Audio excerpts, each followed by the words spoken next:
매년 이 지성인들이죠. 이 한국의 이 대표적인 지성인이라 할 수 있는 이 대학 교수들이 이 한 해에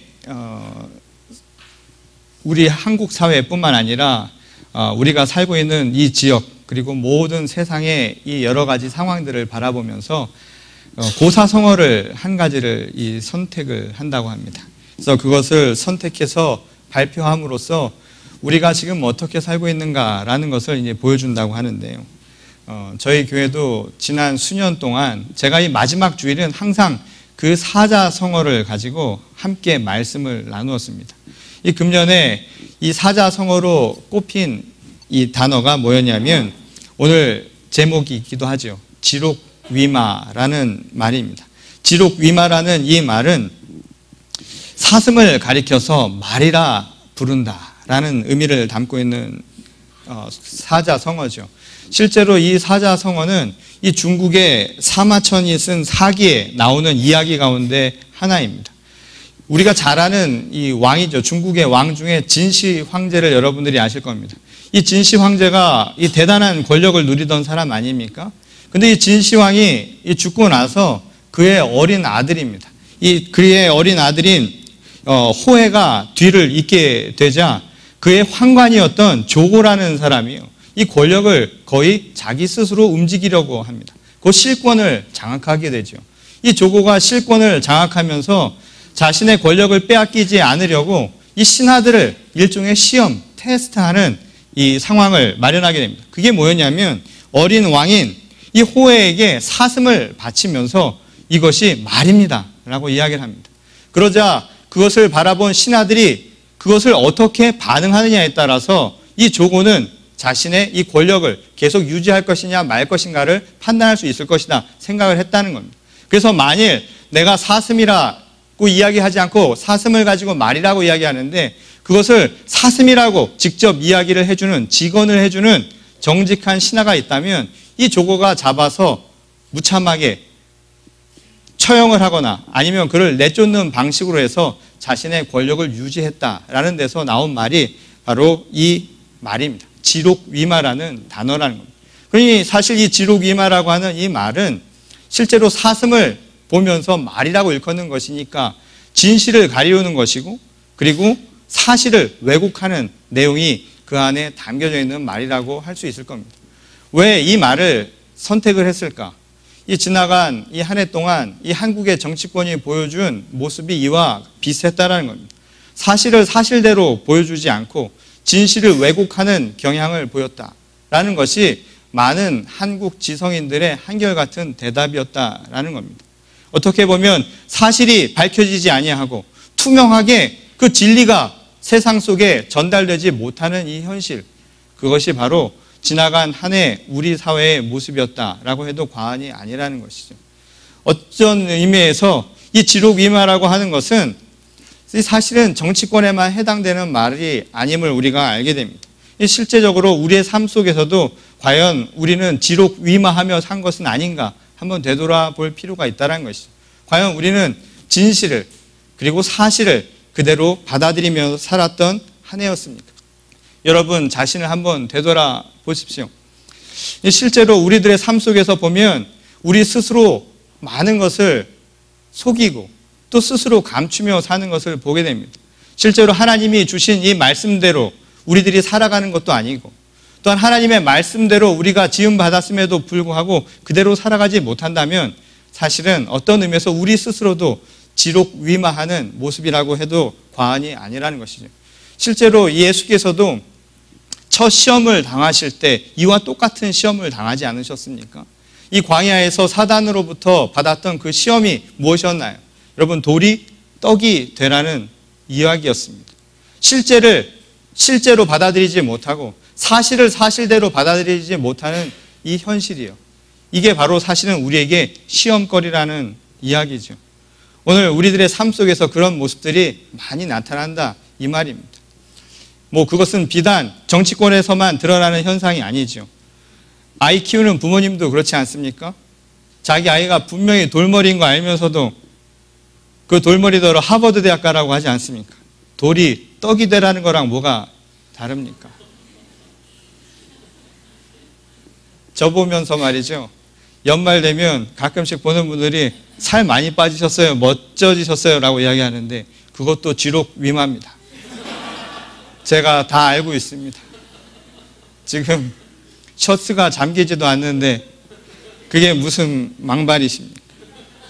우리가 살아가는 동안 우리들이 사실을 사실대로 말하지 못하고 또 현실을 현실대로 받아들이지 못하는 것은 우리 삶 속에 아주 많은 부분에서 현실적으로 드러나고 있다는 것이죠.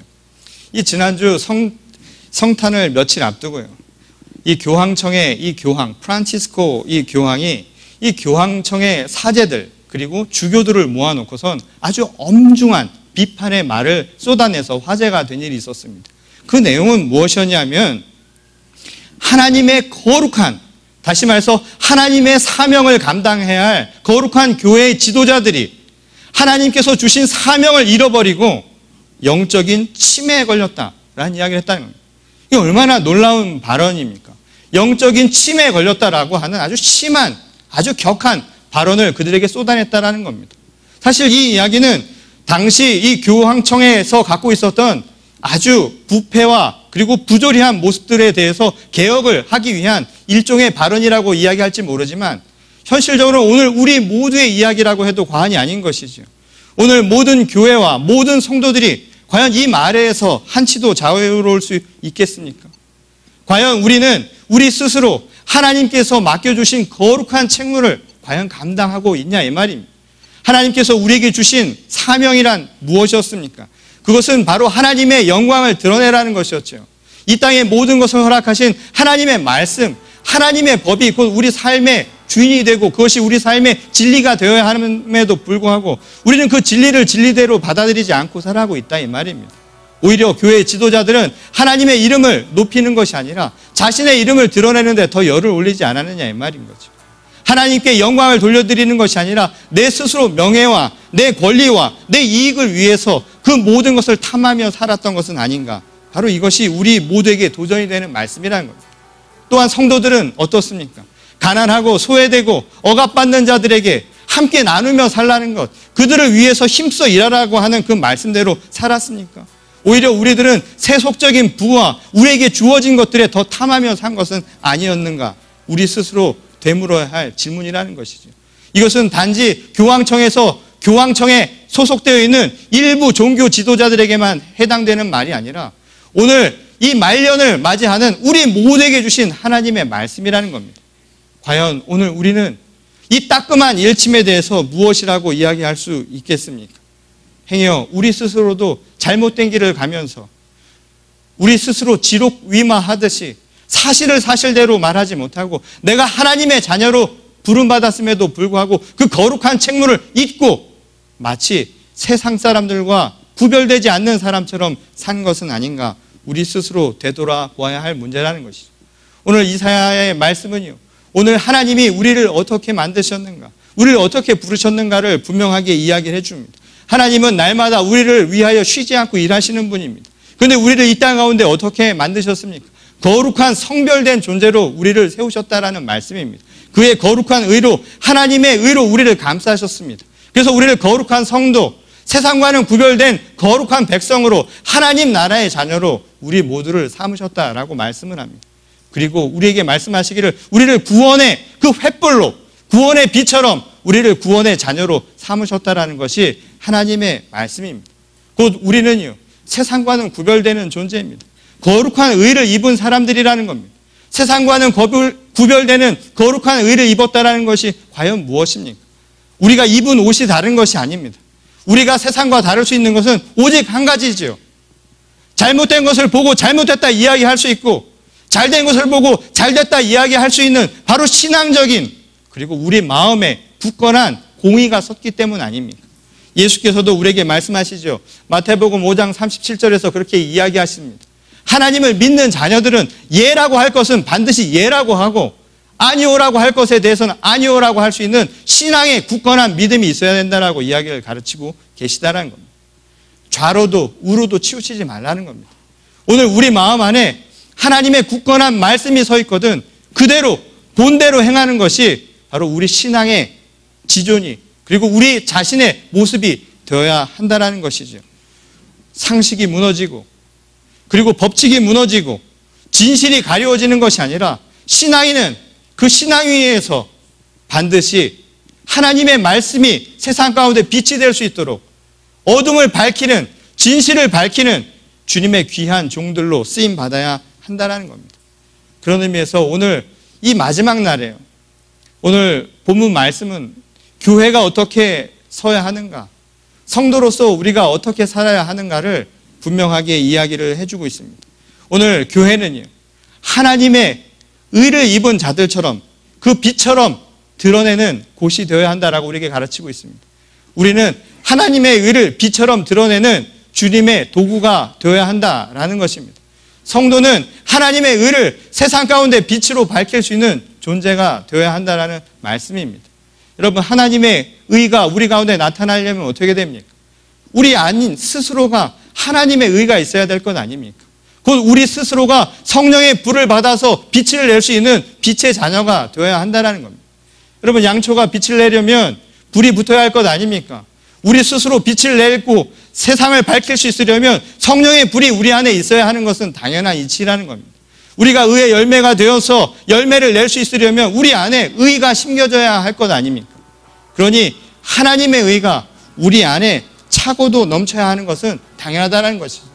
그런 의미에서 교회는요, 하나님의 의가 있어야 하는 겁니다. 그래서 오늘 그 하나님의 의가 우리에게 주시는 축복이 뭔지 아십니까? 하나님의 의가 맺는 열매가, 그 구원의 열매가 우리를 기쁘게 한다는 겁니다. 그러니 오늘 바로 이 복된 주일은요, 기쁨의 날이 되어야 한다는 것이죠. 여러분, 거룩한 책무를 가진 영적인 존재들이 모여있는 바로 오늘 이 날은 하나님이 주신 축복의 날입니다. 그래서 기쁨의 날이 되어야 한다는 것이죠. 여러분, 빛은 밝은 것 아닙니까? 밝히는 것 아닙니까? 그러니 우리 안이 먼저 밝아야 되고요, 이 교회 안이 먼저 밝아야 됩니다. 그러니 우리 모두가 이 즐거운 천국 잔치의 기쁨을 함께 누릴 수 있어야 할 것 아닙니까? 그러니 주일은요, 장례식장 같은 분위기가 아니라 어때야 됩니까?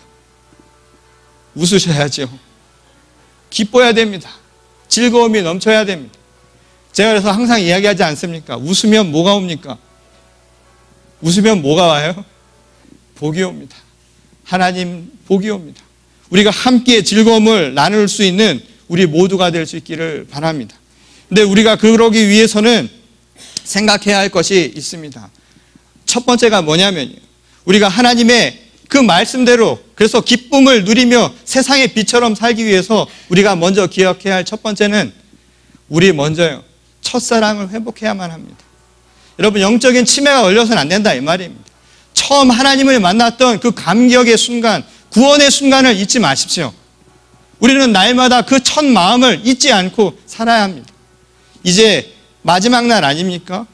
이제 새해를 맞이해서 여러분들이 결심할 것 아니세요? 새로운 결단을 행하실 것 아닙니까? 그 결단을 행하시면 그 처음의 마음을 잊지 말라 이 말입니다. 한 해를 살아가면서 내가 처음 결단했던 그 마음을 결코 잊지 마십시오. 어떤 길을 가더라도 마음이 힘들고 시험 받고 유혹 받을 때마다 처음 그 마음을 다시 되돌이켜 보십시오. 그럼 잘못될 일이 없다 이 말입니다. 오늘 우리가 신앙생활 하면서 흔들리고 시험을 받을 때마다 먼저 생각해야 될 게 무엇입니까? 내가 하나님을 만났던 그 첫 만남의 그 감격을 기억하라 이 말입니다. 하나님이 나를 왜 부르셨고 나에게 주신 그 구원의 감격을 다시금 되돌아보는 우리들이 되어야 한다는 것이죠. 그때 비로소 하나님이 우리에게 주신 참된 세상을 살아가는 기쁨을 우리 모두가 누릴 수 있게 될 것이라는 말씀입니다. 이 두 번째로는요, 그 구원의 기쁨을 누리시거든 혼자만 누리지 마십시오. 구원의 기쁨은 함께 나누십시오. 이게 바로 주님이 주신 말씀입니다.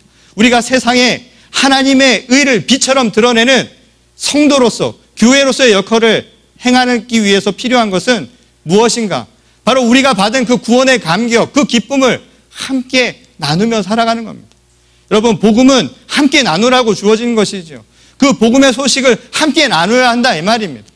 선교와 전도하는 교회가 되어야 한다는 것이죠. 신앙으로 함께 나누는 겁니다. 잘못된 것을 잘못됐다 이야기하는 것을 함께 나눌 수 있어야 한다는 것이죠. 동행하는 겁니다. 그래서 혼자 가는 길은 외롭고 힘들지 모르지만 함께 가는 길은 축복이 있습니다. 용기를 줍니다. 그래서 결코 흔들림 없이 갈 수 있는 힘이 될 수 있다는 것이죠. 그러니 함께 나누는 우리가 될 수 있기를 바랍니다. 그래서 그 빛이요, 교회 안에서도 마찬가지입니다. 교회 안에서도 그 교제가 기쁨 속에서 나눠져야 할 것 아닙니까? 여러분, 하나님의 의를 이 교제 속에서 어떻게 나누시려 합니까? 여러분, 하나님의 말씀은 기쁨의 소식입니다. 복음 아닙니까? 기쁜 소식이요. 그러니 우리 입술에서 나오는 모든 말은 기쁜 소식이 되어야 한다는 겁니다. 그러니 좋은 이야기 하세요. 서로를 기뻐할 수 있는, 서로를 격려할 수 있는, 서로를 찬양할 수 있는, 서로를 감사할 수 있는 이야기들이 우리 가운데 넘쳐날 수 있기를 바랍니다. 그때 비로소 우리가 세상에 참된 빛을 나누는 주님의 공동체가 될 수 있다는 것이죠. 의로움을 품고 그 의로움을 서로에게 나눌 수 있는 우리 공동체가 될 수 있기를 바랍니다. 근데 이 말이 쉽지요. 이게 쉬운 일이 아닙니다. 그래서 선한 싸움은 끝까지 싸우라고 이야기하지 않습니까? 그래서 주님께서 우리에게 날마다 하시는 말씀이 무엇입니까? 여러분, 거룩한 이 책무를 지기 위해선 날마다 깨어있으라 라고 말씀합니다. 그러니 날마다 깨어있으십시오. 이제 종말 아닙니까? 이 종말 연말의 날에 여러분 깨어있으시기 바랍니다. 그날이 속히 오리라. 깨어있는 우리들이 될 수 있기를 바랍니다. 그런데 우리가 깨어있기 위해서는 여러분 생각해야 할 것들이 있습니다. 쉽지가 않지요. 오늘 시므온이 예수 그리스도를 바라보면서 했던 이야기처럼 이 세상에 비방받는 표적이라고 이야기를 했습니다. 세상에 비방받는 표징이라는 말은 영어로는 contradiction이라는 단어를 썼는데 모순이라는 말입니다. 예수님은 세상과 모순된다 이 말입니다. 왜 그렇습니까? 어두운 세상 속에 빛은 모순이 되는 것이지요. 예수님의 말씀은 세상의 이치와는 다르다 이 말입니다. 하나님 나라의 그 보화는요, 숨은 보화와 같아서 세상 속에는 드러나지 않는 법입니다. 모순이 된다 이 말이죠. 세상에는 잘 먹고 잘 사는 길이 얼마든지 있습니다. 세상에는 편하게 살 수 있는 길이 얼마든지 있습니다. 세상에는 내 권리와 또한 내 명분을 살리기 위한 길들이 얼마든지 있습니다. 그러나 하나님의 말씀을 먹고 살아가는 사람들은 그와 달리 살아야 한다는 겁니다. 그래서 우리가 거룩한 의를 입은, 그래서 성도로서 세상과 구별되는 존재라고 가르쳐 주시는 겁니다. 그래서 우리가 가는 길이요, 십자가 고난의 길이 될 수도 있다는 것입니다. 어려운 길이라는 겁니다. 여러분, 예수 믿고 예수 믿는 자의 삶을 산다는 것은 쉬운 일이 아니죠. 지록 위마처럼 때로는 나를 위협할 수도 있습니다. 내가 사슴이라고 이야기할 때, 내가 신앙적인 굳건한 믿음을 가지고 이것이 진리라고 이야기를 할 때 당할 고통도 감내할 수 있어야 한다 이 말입니다. 그래서 예수께서 말씀하시죠. 십자가의 고난이라고. 그래서 우리에게도 그 십자가를 지고 자기를 따르라 라고 이야기를 하지 않습니까? 오늘 그 십자가의 고난을 달게 지고 갈 수 있는 우리가 될 수 있기를 바랍니다. 그래서요, 제가 내년도 우리 교회 표를 이렇게 정했습니다. 내년도 표가 뭐죠? 동행입니다. 함께 하는 겁니다. 내 마음속에서는 누구와 함께 합니까? 바로 하나님과 함께 하는 겁니다.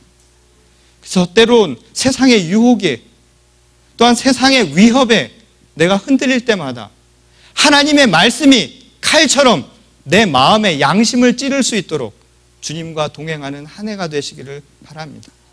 그래서 옳은 것은 옳다고 이야기할 수 있고요, 잘못된 것은 잘못됐다라고 이야기할 수 있는 굳건한 신앙인들이 되십시오. 그것이 바로 세상을 의롭게 만드는 길입니다. 세상이 아무리 어둡고 세상이 아무리 총칼이 무서울다 할지라도 하나님의 말씀이 우리 가운데 살아있다면 세상의 진리는 빛을 발하게 될 것입니다. 이것이 바로 오늘 우리 교회의 모습이 되어야 한다는 것이죠. 두 번째로, 하나님과 동행함과 동시에 우리가 서로 동행할 수 있는 한 해가 될 수 있기를 바랍니다. 여러분, 함께 신앙은 서로를 격려하며 나가는 겁니다. 이것은 단순히 짧은 길을 가는 경주가 아니라 먼 길을 함께 가는 겁니다. 손잡고 함께 가는 겁니다. 나 혼자는 어려운데 둘이, 셋이 함께 가면 가능하다 이 말인 거죠. 그래서 제가 오늘 이 마지막 날 여러분들에게 이 동행하는 한 가지 방법을 알려드리고 말씀을 마무리하려고 합니다. 어떻게 동행을 하면 좋을까요? 여러분, 마이클 펠프스라고 하는 혹시 수영선수를 알고 계십니까? 이 마이클 펠프스라고 하는 이 수영선수는 이 올림픽에서 8관왕을 한 사람이죠. 이 신체적으로나 엄청난 이 능력을 가지고 있는 사람입니다. 그런데 이 마이클 펠프스라고 하는 이 사람이 7세 되던 해에 어떤 판결을 받았냐면, 아이가 주의력 결핍과 과잉 행동 장애라는 진단을 받게 됩니다. 아주 심각한 상황이죠. 거기다 9세 때 9살 되던 해에 부모와 이별하는 아픔을 겪게 됩니다. 그 아픔을 겪게 된 이후에 이 아이에게 나타난 게 뭐냐면 극심한 스트레스를, 그리고 장애, 외상 장애 같은 것들을 겪게 됩니다. 그리고 나서 이 아이에게 나타난 게 뭐냐면 감정 기복이 너무 심하게 된 겁니다. 이미 어렸을 때부터 이 아이는 수영을 시작을 했는데요. 수영을 할 때마다 그래서 큰 어려움을 겪었습니다. 왜냐하면 이 앞에 서서 출발할 때 그 앞에서 자기 마음을 컨트롤을 해야 되는데, 이 감정 기복이 너무 심해서 컨트롤이 되지 않으니까 수영을 하기가 굉장히 어려웠다고 합니다. 그런 그에게 이 11살 되던 해에 한 코치가 나타납니다. 이 밥 바우만이라고 하는 한 코치가 나타나서 이 어린아이에게 한 가지 습관을 주입하게 됩니다. 그 한 가지 습관은 뭐였냐면 생각하는 거였습니다. 매일 밤 저녁에 가서 비디오를 돌려보듯이 내가 오늘 수영했던 그 처음부터 끝까지를 한번 생각을 해보라는 겁니다. 아이에게 귀찮지만 한번 계속적으로 그것을 습관적으로 해보라는 것이었습니다. 그런데 놀랍게도 그 습관을 행한 뒤에 이 아이에게 변화가 나타나게 되죠. 마음을 컨트롤하는, 그래서 그것이 자기 삶에서 자기가 갖고 있었던, 결핍되어 있었던, 그리고 장애가 되어 있던 것들을 극복할 수 있는 길이 열리게 되었다라고 합니다. 근데 재밌는 것은 그 시간이에요. 얼마가 걸렸는가? 약 66일이 걸렸다는 겁니다. 이 실제로 영국의 런던대 이 심리학 이 연구팀이요, 조사를 했는데, 한 사람이 그 습관을 가지고, 아주 사소한 습관이라도 그 사소한 습관이 몸에 뵐 수 있어서 내 삶의 일부가 되는 그 시간이 얼마가 걸리는가? 66일이 걸린다고 합니다. 오늘 우리에게 주는 하나님의 말씀입니다. 돌이 떡이 되게 하는 방법입니다. 그것은 무엇인가? 오늘 하나님과 동행하는 길인데요. 하나님과 동행할 수 있는 길은 다른 것이 아니라 우리 함께 걸어가는 겁니다. 근데 함께 걸어가는데 하나님의 말씀을요, 내가 습관처럼 내 삶의 일부로 내가 계속적으로 반복해서 맞아들이는 겁니다. 내년 한 해 동안 우리 교회에서 함께 할 일 가운데 하나가 뭐냐면 말씀을 읽는 겁니다. 여러분, 아침에 일어나시면 주의 기도로 시작하십시오. 저녁에 잠자리에 들기 전에요, 주의 기도로 마무리하십시오. 이 사소한 습관이 우리 삶의 일부가 될 때 엄청난 변화가 생겨날 줄 믿습니다. 이것이 하나님과 동행하는 길입니다. 그리고 말씀을 날마다 함께 가까이 하십시오. 그래서 제가 내년도에 66일 동안 여러분들을 관리하겠습니다. 그 습관이 우리 몸에 뵐 때까지, 그래서 우리 삶의 일부가 될 때까지 66일간 우리가 함께 더불어서 동행하는 한 해가 될 수 있기를 바랍니다. 다시 한번 여러분들에게 간곡하게 부탁합니다. 내년 한 해는 하나님의 말씀과 함께하는, 하나님과 동행하는 한 해가 되시기를 바랍니다.